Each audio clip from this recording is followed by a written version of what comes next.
What is up, you filthy casuals? Welcome back to Picking a Fight. New year, new me. Let's get it. We're going to start the year off right with a nice little tier list. We're going to be tier listing the current champions as of the new year 2026. There's not any fights until like 2 weeks from now. So we're just going to make a little bit of fun content until then. And yeah, so I'm going to be tier listing these fighters on how long I think they're going to keep reigning. We're going to take maybe a little look at the division, the upcoming contenders, see maybe if there's anyone who could take their belt. And yeah, it's going to be a nice quick one. And let's get right into it. All right, we just did a little bit of edit. I forgot my boy Chama and I forgot Mackenzie Dern. But let's get right into it. So we're going to start off with the women. So it's kind of funny to see that a lot of these guys actually don't have any defenses, including Mackenzie Dern. She's a women's strawweight champion. She just defeated number 3 Verna Jandiroba for the title. But the top 5 looks pretty solid. I'm not sure how many of them she can beat. I think I want to put her pretty low just because Zhang Weili just lost to Valentina Shevchenko, and I'm pretty sure she intends to come back down to strawweight. And I just don't know if Mackenzie Dern can beat a fighter like Zhang Weili. So I'm gonna go ahead and put her in D tier. I think she might be a champion that loses her belt. If she can get through Zhang Weili, oh my god, that'd be a huge accomplishment. And I think it'll give her a lot of confidence defending against girls like Tatiana Suarez and Yan Shannon. But still, I think Zhang Weili is that big threat, and I think it's a very serious one. So I'm going to go ahead and put her in D tier for now. And then next up, we're going to go to Valentina Shevchenko. She just defended against Zhang Weili coming up, and she dominated her. I thought it was going to be maybe a little bit closer, but she proved why weight class exists, and she dominated her. I think a very impressive name on her resume. She's definitely going to go down as probably number 2 all-time behind Nunes. The 1 through 5, I mean, she's already took care of Manon Fiorot. Alexa Grasso, of course, they're 1-1 now. And then Macy Barber. I think Erin Blanchfield, Macy Barber are very interesting names. Natalia Silva, of course, as well. I just don't see any of them really giving her that much work, especially Erin Blanchfield. We saw her lose to someone like Manon Fiorot, someone who can work the distance. So I don't think that's a great matchup for her. But honestly, I feel like Valentina probably wins that third one anyway. Macy Barber also got that dog in her. I just think her skill set is the least sharp of all of them. I do think she'd probably get pieced up on the feet. Besides that, I think you have a few girls who story-wise would be very interesting. Obviously, Wang Kong. They fought previously. Wang Kong actually has beaten her. And Wang Kong did lose one of her fights, but she has been on a roll since then. I think maybe storyline-wise, you push her, get her to the top, maybe run that. I think it'd be very interesting to see. So that's why I'm going to put Valentina pretty high. I feel pretty confident. I think the only person that really gives her any type of challenge is maybe Silva, and actually maybe Blanchfield. I do rate Blanchfield highly, but I don't really feel confident in either of them getting her. So I'm put her in A tier. I think she probably finishes 2026 as the champion. And then the women's bantamweight champion Kayla Harrison. She just beat Juliana Pena. I think if they run that back, I don't see that fight going any differently. You got Raquel Pennington. She's always a dog. Just skill-wise, I don't think it's just she's quite there to contest with someone like Kayla. I think Norma Dumont would be a very interesting matchup. I think Caitlin Vieira's not it. I'm pretty sure Kayla beat her already. Yana Santos, maybe Irina Aldana, but I don't see Aldana stopping any of those takedowns. She probably gets submitted. But yeah, other than that, I don't really see anyone else stepping up to her. But the biggest threat of all is coming to her. No one else in the division poses a threat like Amanda Nunes, and that fight is happening soon. And it's going to be very interesting. I think Amanda Nunes is just strong, bro. I don't think she's as talented in judo, especially. Maybe not even wrestling as Kayla Harrison, but she's just strong, man. She's a beast of a woman. I think with just strength, she might be able to keep her off. I think striking wise, I think Nunes probably has the advantage. She's been out for a little bit, but I think there was always that intensive return. So I don't think she got fat and out of shape like people probably believe. But I think that's a huge threat. I mean, you're talking about the GOAT. If Amanda Nunes can come and take out Kayla Harrison, I think she's beaten every woman to ever have a title at bantamweight. And even though there's no one else at bantamweight, Amanda Nunes is a huge threat. So I'm gonna go ahead and put her. I think I'm gonna put her at B for now. I might move her down to C. I'm gonna see in a sec. But then we're gonna go up the weight classes. Or yeah, let's go up. So Joshua Van, the new flyweight champion, he just beat Joshua Van in a very weird way. He didn't just beat himself. He beat Pantoja, took the belt off him. Pantoja hurt his elbow really badly. Obviously they're going to have to run it back, but Pantoja's probably not going to be back immediately. So he's going to have to face a few contenders. Obviously, Tatsuro Taira, Manel Kape, both guys that are ready for the title shots. Tyra coming off that win of Brandon Moreno, former champ. And then Manel Kape having that knockout win over Brandon Royval in the first round. I think those are the most obvious guys. I think, honestly, the UFC likes to play favorites. I feel like they'll probably give it to Tato or Tyra. But either guy, I think, is a huge threat to Joshua Van. I think Tyra's grappling. I'm not sure Van will be able to match it. And then Manel Kape striking. I don't think Joshua Van's will be enough to match it. So I think it's gonna be a tough fight. I think it's gonna be a tough fight regardless. We might not even get that Joshua Van Pantoja rematch just because there's a huge threat of him losing that belt. You know, Joshua Van is so young, especially against someone like Manel Kape, who's, you know, so in his prime now.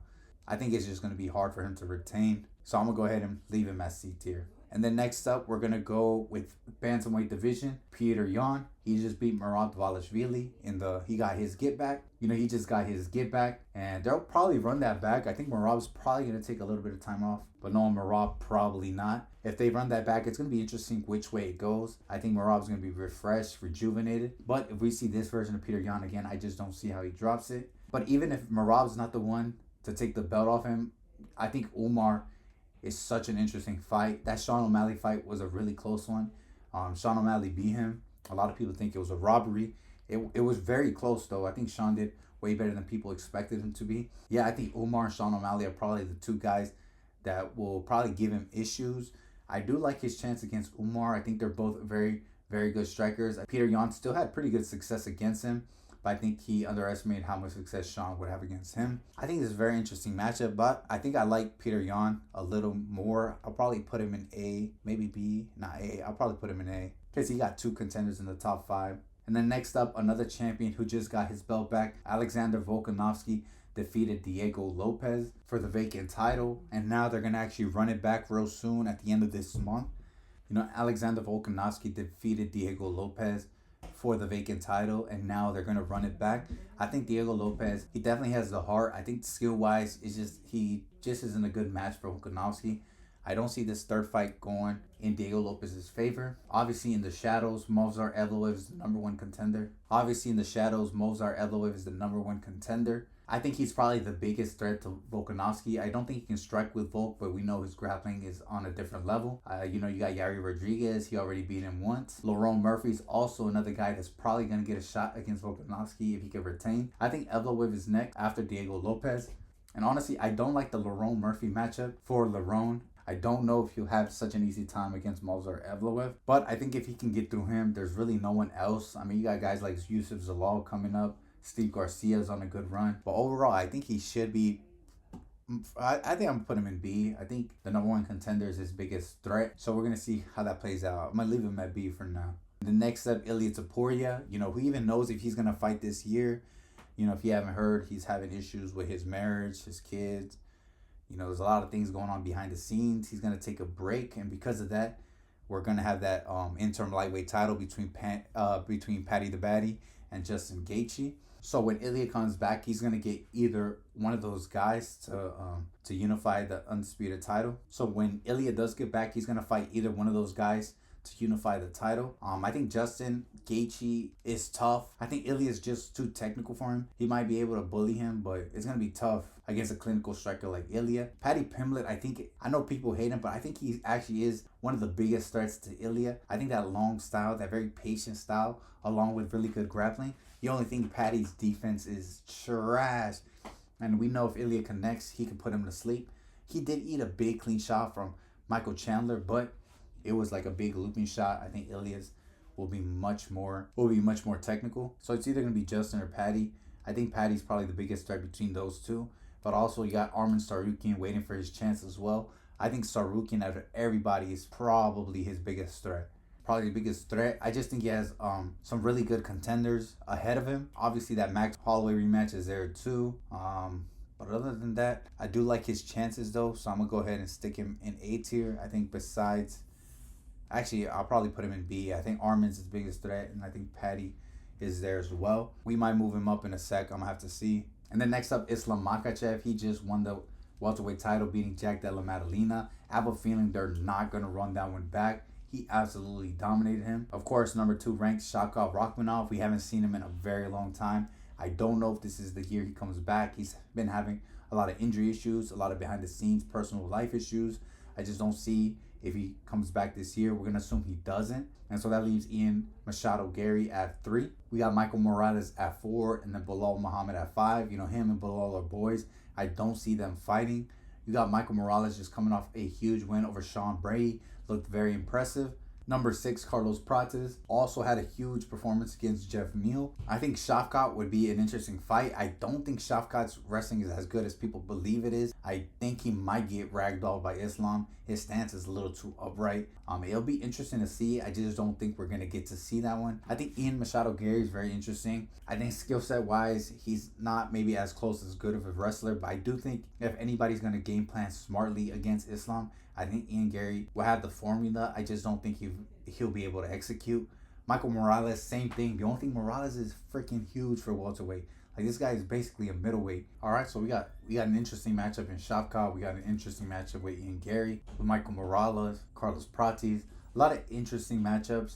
I just think until we see Islam crack, I feel like, I think until we see the holes in Islam's game, I just don't feel confident in any of these guys beating him. But he does have a plethora of challenges, and I think getting through all of them will be a lot harder than expected. But I'm gonna go ahead and put him in A tier for now.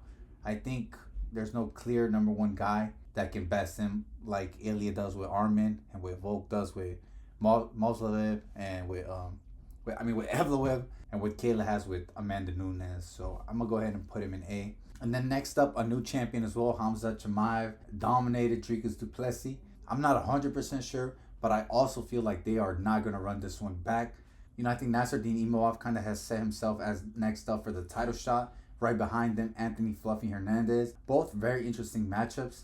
Nasruddin, he's more comfortable striking. He's probably going to have to tailor his whole camp around stopping takedowns. Hamza Chimaev is just an animal when it comes to the wrestling, but we have seen his gas tank falter near the end, especially if you can contest him. If he can basically not get finished, not get choked out in the first 2 rounds, and make those takedowns difficult. We've seen Hamza fade as the fight goes on. So I think Nasruddin and any other fighter here really can get the advantage later on. The biggest issue is not getting finished, early on. Same thing with Fluffy. I think Fluffy has an amazing gas tank. If anybody can push 5 rounds, it's going to be him. It's just he's not that great at stopping takedowns either. Sometimes he's okay being on his back, but he does have good positions. I think Hamza Chimaev's pressure will probably keep him down there if he gets taken down. But 5-round fight, Fluffy can push the pace. I can't see a world where Hamza Chimaev fades in that fight, but also don't feel too comfortable. I think all these guys are just more natural strikers, especially Imavov. Hernandez does have a better background in grappling, I think. I really like his chances staying as champion. Who knows how active he is, how many fights he's going to get this year. Hopefully we see at least 2. I think those 2 would be the best, Imavov and Hernandez. So I'm going to go ahead and put him in A tier for now. And then next up, light heavyweight. He just got his belt back against Magomed Ankalaev. They are 1-1, and I am 100% sure we never see this trilogy. I am 1,000% sure Ankalaev does not get this 3rd fight.